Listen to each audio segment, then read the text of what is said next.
Hello and welcome back. I do hope that you are taking care of yourself and that perhaps you've even found some new groups to interact with. Today we are on lesson number 5. Now it's becoming comfortable with being uncomfortable. Now, as you think about this concept, being uncomfortable, if you think back 5, maybe 10 years ago, the things that you were attempting to do or goals that you had set, the new things that you're going to try, and you didn't know how you were going to get those done. And now you look back and it's easy, fairly easy to do. That's what I'm talking about, is let's do something that's new now that you are a by yourself widow, per se. And so looking at the new experiences, they might be very uncomfortable, and that's a good thing. You know, you're going to find out that there are lots of different things that your husband did that you're now going to have to figure out how to do or get them done. For instance, getting the bills paid. How did he log in, or how did he write the checks? What bills are there to pay? Or changing the filters in the house or the apartment, taking out the trash. It could leave you feeling powerless because there are so many things now that you already do as you were as part of the couple, but now you're taking on some of the things that he did. And what I'm going to suggest is choosing maybe one, maybe two things, and choosing to do it powerfully, no matter all the different stumbling blocks that you have to go through to learn how to do it. Go ahead and do it powerfully. Say, for instance, in my example of these 3 things, you're going to learn how to do the bills.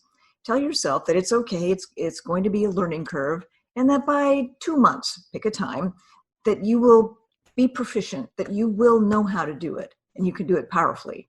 Or you can also ask for help. Have somebody help, I don't know, take out the trash or choose something else that they can do. Others love helping you. There are so many people on this planet, and I'm one of them. I absolutely love to help people. And in fact, it's actually a gift that you give to someone that you deprive them of if you're trying to do everything yourself and you're not going to let anybody help you and you're independent. Then the people around you who want to love and help you get deprived of that gift.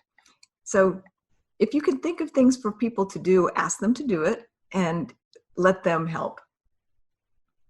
Some of the new experiences, again, in feeling a little bit uncomfortable, is now having to do things by yourself instead of with your husband.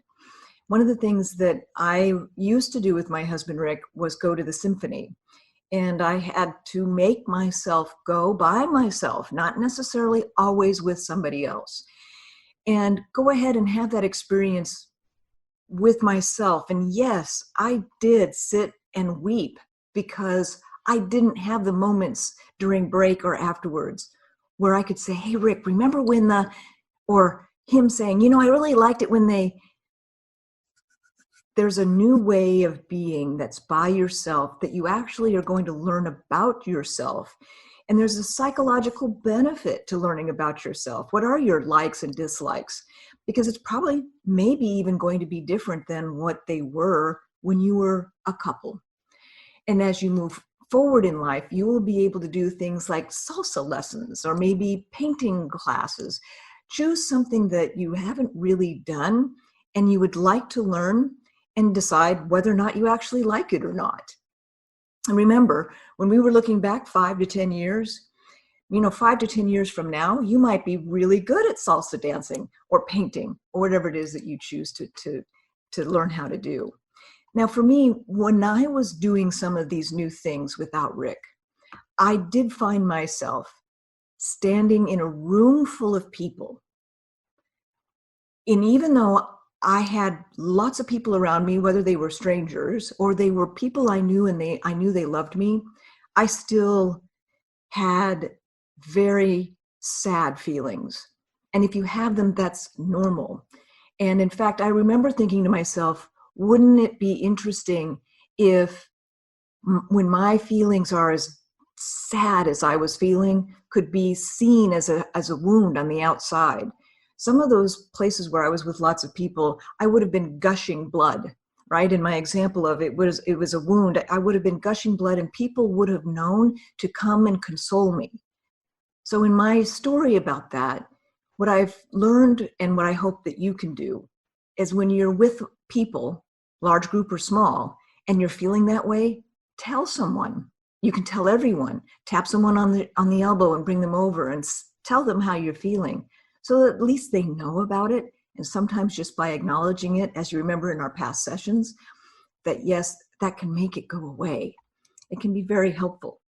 Now, one of the things that could be something that you don't normally do, or if you do travel for fun as a couple, going to someplace new, and all of these new things, again, having you be a little bit uncomfortable, it's kind of forcing you to meet some new people, have a new environment, learn some new languages, learn some new currencies. So when you look back 5 years from now, 10 years from now, and you look back at today and this lesson, and you say, I'm so glad that I got comfortable being uncomfortable so that I've now grown as a human being and I can actually make a difference for others because of how I've grown. I look forward to seeing you in our next lesson.